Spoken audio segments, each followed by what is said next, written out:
Deputy CM Brajesh Pathak के आवास पे जनता दर्शन का कार्यक्रम है। इस वक्त हम उनके आवास पर ही मौजूद हैं और आपको हम तस्वीरें दिखाएंगे कि बड़ी संख्या में लोग अपनी अपनी फरियाद लेकर डिप्टी सीएम ब्रजेश पाठक के आवास पर पहुंचे हैं। लोगों को मिलने के लिए जो है वो भेजा जा रहा है, एक एक व्यक्ति को अंदर भेजा जा रहा है ताकि जो है वो बाकी जितने भी लोग हैं उनको बैठाला गया है मुकम्मल तौर पर कि यहाँ पे सभी लोग बैठे हैं और इनकी जो भी फरियाद है, इनकी एप्लीकेशन है, वो लेने का काम ब्रजेश पाठक जो है वो करेंगे। तो ये तस्वीरें उनके आवास की हम दिखा रहे हैं आपको कि किस तरह से बड़ी संख्या में लोग ब्रजेश पाठक के आवास पे पहुंचे हैं। ब्रजेश पाठक सभी लोगों से मुलाकात कर रहे हैं और अधिकारियों को ज़रूरी दिशा निर्देश भी दिए जा रहे हैं कि किसी भी तरह की कोई भी दिक्कत जो बाहर से आने वाले लोग हैं उनको ना करना पड़े। तो बाहर की तरफ भी पूरे में चेयर लगाई गई हैं, पूरा आवास उनका जो है वो सुव्यवस्थित तरीके से यहाँ पे आवास पर लोगों को बैठाला गया है। अब इंतज़ार है तो उनके बाहर आने का। कुछ लोगों से अंदर मुलाकात करने का काम ब्रजेश पाठक कर रहे हैं और कुछ लोगों से जो है वो यहाँ पर आने के बाद जो है वो मुलाकात करेंगे। मैम, कहाँ से आई हैं आप? शामली से आए हैं। शामली से चल के आई हैं, क्या दिक्कत हो गई है? ये बताएंगे। नहीं आप बताओ। क्या दिक्कत हो गई? हमारी ज़मीन पे ना गुजरों ने कब्जा कर लिया उस वजह से वहाँ पे हमारी सुनवाई नहीं हो रही कुछ शामली में। शामली में सुनवाई नहीं हो जी। मुलाकात हुई कि नहीं हुई? अभी नहीं हुई। नहीं।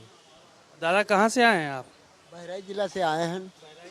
हाँ, क्या दिक्कत है? दिक्कत ये है कि रुपया पेंशन पाता है हमारे भाई सूर, तो वो मिलता नहीं। ऑफिस वाले कहते हैं कि आधार लाओ, आधार ही कैसा है बनता नहीं है, या ये पहचाने पत्र सब मिलता रहा है। दोनों भाई ज्वाइंट हैं। हाँ। कैसे, मतलब ये तो बैंक का मामला है ना? हाँ, तो इमा रुपया नहीं दिया था, कहा था आधार लाओ, तो ये साहब नहीं बनता, ये सूर है आखिर से। कहाँ से आए हैं चाचा आप? मैं भाई साहब वाराणसी से आया हूँ और मुझे उम्मीद है कि मुझे यहाँ से न्याय मिलेगा, क्योंकि हमारे बड़े भाई साहब जो हैं मेरे साथ अन्याय कर रहे हैं। क्योंकि मेरी पत्नी शारीरिक और मानसिक रूप से अस्वस्थ है और वो मेरे मकान के हिस्से का भी हिस्सा जो है कह रहे हैं कि आप बेच करके चले जाओ। मुझे बताइए, मैं अपनी प्रॉपर्टी को कैसे बेच करके चले जाऊँ? तो मैं उम्मीद कर रहा हूँ कि शायद मुझे मुख्यमंत्री श्री ब्रजेश पाठक जी से मुझे न्याय मिलेगा। और कहाँ से आए दादा? मैं आ रहा हूँ मुगराबाद शाहपुर जिला जौनपुर से। हम आवास पाए हैं, बना नहीं पा रहे हैं। कुछ दुश्मन हमको बनाने नहीं दे रहे हैं साहब, उसी में बसे हुए हैं। आगे छप्पर डाले हैं, पीछे बना रहे हैं। पीछे हमारा ज़मीन है, कोई बनाने नहीं दे रहे हैं साहब। आज 3 महीने से 15 बोरी सीमेंट जो है पत्थर हो गया है। तो अभी मुलाकात नहीं हो? नहीं सर, नहीं। मैं अशोक कुमार जायसवाल बोल रहा हूँ। कहाँ से आई हैं आप? कहाँ से? हम नखलऊ से आए हैं, यहीं से गोलागर में।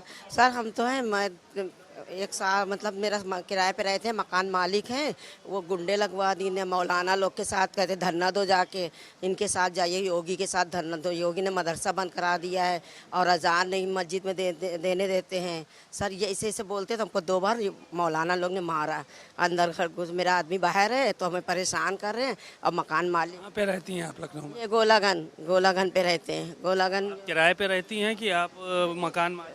किराए पे हम रहते हैं। तो मकान मालिक से हमने कहा कि मेरा मकान बन रहा है, हमको परेशान ना करो और हम लोग धरना नहीं देंगे, आप जाइएगा, आपके मौलाना बुलाएं, आप धरना दीजिएगा जाके योगी जी के खिलाफ। और योगी जी हम लोग के लिए बहुत अच्छा कर रहे हैं। 3 तलाक हो गए, 3 तलाक भी नहीं हुई है और ऐसा है कि हम नहीं जाएंगे। तो उस पर हमें घर भीतर घुस के मौलाना लोग मारी ने। सईद मौलाना है और कामरान है, सुल्तान मौलाना है और तो है ये डॉक्टर इनाम है। मकान डॉक्टर इनाम का है। मतलब यही काम वो करते हैं, मौलाना लोग को रख के और वो करते हैं। मौलाना लोग से पैसा नहीं लेते, हमसे पैसा लेते हैं किराया। अम्मा, कहाँ से आई हैं आप? साहब हम गौरा से आ है, अम्बेडकर नगर हमारा गांव है, अकबरपुर। वहीं से माँ है, हमारी ज़मीन है। ज़मीनी के रमा शंकर, उमा शंकर, हौसिला 3 भाई हैं। तीनों भाई के सजहुम ज़मीन बे आबादी बैनामा ओकर हमें नहीं देते हैं। वहीं हिस्सा दोनों जने में है, मकान बनावत हैं रमाशंकर जबरदस्ती। शासन प्रशासन हमार कोनो सुनवाई नहीं करते। हम 3 साल से स्टे लेके दौड़त है इनके से, न मजिस्ट्रेट के डरात है, न कोर्ट के डरात हैं। केहू के ना सुनवाई हमार कहूँ ना होती। तुम कहाँ से आए हो? श्रावस्ती से आए हैं। क्या दिक्कत हो गई? सर जी, हम जब भी अपनी पत्नी को लेने जाते हैं तो वहाँ के लोग हमको बांध के मारते हैं और जो है बोलते हैं गोली से इसको उड़ा दो, 50,000 थाने में दे देना और जो कुछ होगा हम देख लेंगे। ऐसा 3 बार हो चुका हमारे साथ। पत्नी को तुम्हारे नहीं आने दे रहा है ये? नहीं आने दे रहे हैं, बोल रहे हैं पूरी प्रॉपर्टी नाम करोगे तब आने देंगे। जब भी जाता हूँ एक माफिया को दरवाजे लेके मेरे को हाथ पांव जोड़वाते हैं, पैर पड़वाते हैं उसके। पत्नी आने के लिए तैयार है कि नहीं? तैयार है, आने के लिए तैयार नहीं है वो भी? तैयार नहीं आ रही है। हमारे 2 बच्चे भी हैं, हमारे 2 बच्चे भी हैं, उनकी पढ़ाई की भविष्य बर्बाद हो रही है।